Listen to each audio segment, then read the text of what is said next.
ଆଜି ଆମେ ଗୋଟେ ବଢ଼ିଆ ଆଇଟମ୍ ବନେଇବା ଯାହା ଦେଖିବାକୁ ବି ଯେମିତି ଦେଖାଯାଉଛି ମାନେ ଖାଇବାକୁ ବି ଆହୁରି ଟେଷ୍ଟ। ଚଟପଟି ପନିର ଫିଙ୍ଗର ଆଉ ବନେଇବା ବହୁତ ସହଜ। ଚାଲନ୍ତୁ ବନେଇବା। ମୁଁ ଏମିତି ପନିର ନେଇଛି 500 ଗ୍ରାମ ନେଇଛି ପନିର। ଏଠି ମୁଁ ଲମ୍ବା ଲମ୍ବା ସାଇଜ୍ର ପୁରା ଫିଙ୍ଗର ସାଇଜ୍ର କାଟିଛି। ଆପଣ ଚାହିଁଲେ ଆପଣଙ୍କ ସାଇଜ୍ ଅନୁସାରେ କାଟିପାରିବେ। ମୁଁ ଏଠି ଲମ୍ବା ଲମ୍ବା ଦେଖନ୍ତୁ ପୁରା ଲମ୍ବା ସାଇଜ୍ ବାଲା କ୍ୟୁବ୍ ବାଲା ଯଦି ପନିର ନେବେ ବଢ଼ିଆ ବାକି ଏମିତି ସାଇଜ୍ ବାହାରିବ। ମୁଁ ଏମିତି ସବୁକୁ କାଟି ଦେଇଛି ଭଲସେ। ପୁରା ତାକୁ ଟିକେ ପନିରଟାକୁ ଟିକେ ଯଦି ଫ୍ରିଜରେ ରଖିଦେବେ ଆଣିକି କିଛି ସମୟ ପାଇଁ ତ ବଢ଼ିଆ ଭାଙ୍ଗିବନି, ଭଲ ସାଇଜ୍ରେ କାଟି ହେଇଯିବ। ଫିଙ୍ଗର ଟାଇପ୍ର ଏମିତି କାଟି ନେଇଛି। ଏବେ ତା ଦେହରେ ପକାଇବା ପ୍ରଥମେ ଏଠି ଆମେ ପ୍ରଥମେ ଦେବା ତା ଦେହରେ ଲୁଣ। ଭଲସେ ଲୁଣ ଆପଣ ସ୍ୱାଦ ଅନୁଯାୟୀ ଆପଣ ଦେଇପାରିବେ। ଲୁଣ ଦେଲା ପରେ ତାପରେ ଚିଲି ଫ୍ଲେକ୍ସ, ଯଦି ଆପଣ ରାଗ ଖାଉଛନ୍ତି ଏଠି କଞ୍ଚା ଲଙ୍କା ଦେବେ ପେଷ୍ଟ, ନହେଲେ ନାହିଁ ମୁଁ ଏଠି ବିନା ଅଳ୍ପ ରାଗ ପାଇଁ ମୁଁ ଏଠି ଚିଲି ଫ୍ଲେକ୍ସ ଦେଇଛି। ଚିଲି ଫ୍ଲେକ୍ସ ତା ଲୁକ୍ଟା ବଢ଼ିବା ପାଇଁ ବି ମୁଁ ଏଠି ଚିଲି ଫ୍ଲେକ୍ସ ଦେଇଛି। ତାପରେ ଗୋଟେ ଚାମଚ ପୁରା ଭରିକି ଦେବେ ଚାଟ୍ ମସଲା। ଚାଟ୍ ମସଲାର ହେଲା ମେନ୍ ଇନଗ୍ରିଡ଼ିଏଣ୍ଟସ୍ ହେଲା ଚାଟ୍ ମସଲା। ତାପରେ ମୁଁ ଏଠି କାଶ୍ମୀର ଚିଲି ଦେଇଛି, ରେଡ୍ କଲର୍ ଦେଖାଯିବା ପାଇଁ କାଶ୍ମୀର ଚିଲି। ଗୋଟେ ଚାମଚ ଦେବେ କାଶ୍ମୀର ଚିଲି। ଏଠି ମୁଁ ଆଉ ଅଦା ରସୁଣର ପେଷ୍ଟ ନେଇଛି। ଆପଣ ଚାହିଁଲେ ଗ୍ରେଟ୍ କରିକି ବି ନେଇପାରିବେ, ପେଷ୍ଟ ବି ନେଇପାରିବେ, ଯେଉଁଟା ଆପଣଙ୍କର ଭଲସେ ମିଶିଯିବ।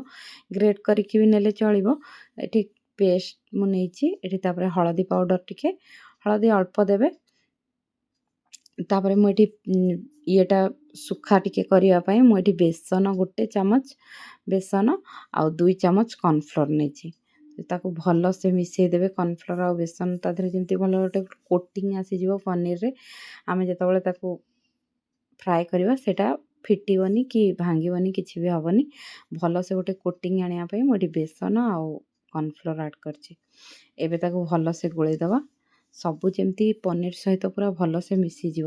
ମୁଁ ଏଠି ଟିକେ ଭଲ ଲୁକ୍ ଦେଖାଯିବା ପାଇଁ ମୁଁ ଏଠି ଟିକେ ଜଷ୍ଟ ଫୁଡ୍ କଲର୍ ଆଡ଼୍ କରିଛି। ସେଇଟା ଅପସନାଲ୍, ଆପଣ ଚାହିଁଲେ ଫୁଡ୍ କଲର୍ଟା ଆଡ଼୍ କରିପାରିବେ, ନ କରି ବି ପାରିବେ। ଏବେ ତାକୁ ଭଲସେ ମିଶାଇ ଦେବେ। ମୁଁ ଖାଲି ଲୁକ୍ ପାଇଁ ଦେଇଛି ଫୁଡ୍ କଲର୍। ତାକୁ ଭଲସେ ପୁରା ମିଶାଇ ଦେବେ ମସଲା ସହିତ, ଯେମିତି ପନିର ପୁରା ଗୋଟେ କୋଟିଂ ହେଇଯାଇଥିବ।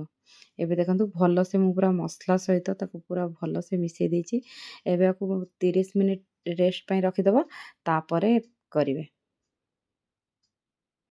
ଏଠି ମୁଁ ଏବେ ଗୋଟେ ପ୍ୟାନ୍ରେ ଅଏଲ୍ ନେଇଯାଇଛି, ଅଳ୍ପ କିଛି ଅଏଲ୍ ନେଇଛି। ପୁରା ଆମେ ଫ୍ରାଏ କରିବାନି, ଜଷ୍ଟ ୟେଲୋ ଫ୍ରାଏ ଏପଟଟା ଟିକେ ଗୋଲ୍ଡେନ୍ କଲର୍ ହେଇଗଲା ପରେ ପୁଣି ଓଲଟେଇକି, ଉପରଟା କ୍ରିସ୍ପି ହେଇଯାଉଥିବ କିନ୍ତୁ ଭିତରଟା ପନିରର ନରମ ଥିବ।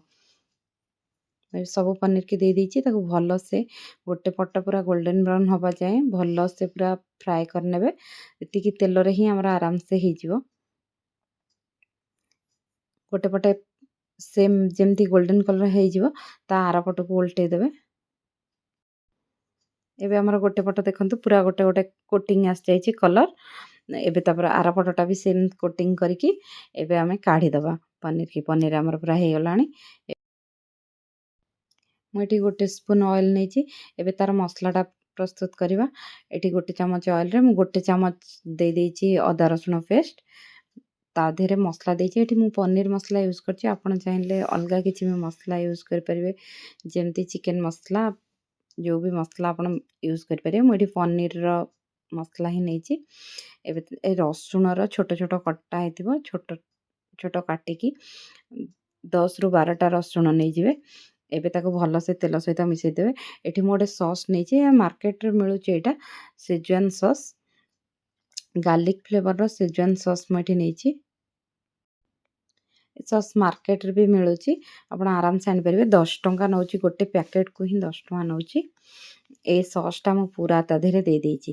ଏଇ ସସ୍ଟାରେ ହିଁ ବନା ହେଇଛି, ଯେହେତୁ ଗାର୍ଲିକ୍ ଫ୍ଲେଭର ଆଉ ଏଇଟା ପୁରା ଷ୍ଟାର୍ଟର ଆକ୍ଟରେ ଖାଇବା ପାଇଁ ପନିରଟା ପୁରା ମସ୍ତ। ଆପଣ ରୁଟି ଆଉ ପରଟା ସାଙ୍ଗେ ବି ଖାଇପାରିବେ। ମୁଁ ତାପରେ ସେ ସସ୍ଟା ଦେଲା ପରେ ମୁଁ ତା ଦେହରେ ଅଳ୍ପ କିଛି ପାଣି ଦେଇଦେଇଛି। ଆମେ ଯେଉଁ ପନିର ଗୋଳେଇଥିଲେ ଯେଉଁ ମସଲାରେ, ତାର ଯେଉଁ କର୍ଣ୍ଣଫ୍ଲୋର ଦେଇଥିଲେ, ସେ ଯେଉଁ ପାଣିଟା ମୁଁ ୟା ଦେହରେ ଆଡ଼୍ କରିଛି। ଆପଣ ଚାହିଁଲେ କର୍ଣ୍ଣଫ୍ଲୋର ବି ଗୋଟେ ଚାମଚ ଗୋଳିକି ଏଇଠି ଆଡ଼୍ କରିପାରିବେ। ଏବେ ତାକୁ ଦେଖନ୍ତୁ ଏବେ ଫୁଟିଲାଣି। ଏବେ କ'ଣ କରିବା, ଯେଉଁ ପନିର ଆମେ ଛାଣିକି ଭାଜିକି ରଖିଥିଲେ, ଏବେ ସେ ପନିରକି ଆଡ଼୍ କରିଦେବା। ଏଠି ମୁଁ ଚାଟ୍ ମସଲା ଦେଇଛି, ତାପରେ ପନିରକି ଆଡ଼୍ କରିଦେଇଛି। ପନିର ସବୁକୁ ଆଡ଼୍ କରିକି ଭଲସେ ଗୋଳେଇ ନେବେ ଯେମିତି ମସଲା ସହିତ ପନିର ପୁରା ମିଶିଯିବ।